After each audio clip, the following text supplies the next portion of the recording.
Definisi dolan entuk rejeki. Oh, hei yuyu kakang. Alhamdulillah dolan-dolan wis ditawani arak jangan kangkung poj genjer.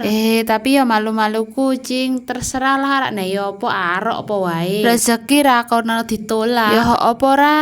Iki rencanane genjere arep tak oseng tak nei rebon. Iki genjere apik nang sawah, tanduran, fresh the kulkas alam saka Allah. Nek aku masak ya tetep nganggo bumbu andalan lah, pokoke bawang merah, bawang putih, cabe, tomat karo kemiri. Berhubung gek rajin iki bumbune arep tak ulek wae lah. Nek magere lagi kumat ya diiris-iris wae rampung dadi pokoke. Lanjut bumbu mau diusang-asing ngasih mateng, terus tak jeburi rebon. Ojo lali dinei gula ben sedep. Please tangane aja nganggur diusang-asing ndak gosong kok dadine ra enak. Nek biasane tak nei santen kental setitik iki lagi mager nyongkrok kabile ya wis sakanane wae lah. Sing penting mateng ta. Tetep dinei mariko andalan ben ono gurih-gurih to. Kei banyu setitik jeburno genjere. Mau genjere wis tak rebus sedelok ya ben ijo terus mateng. Soale genjer nek ora direbus mesti ono pait-paite terus mambune aneh ngono kae. Aku rak seneng. Mak petunduk genjere wis mateng, yuk madang.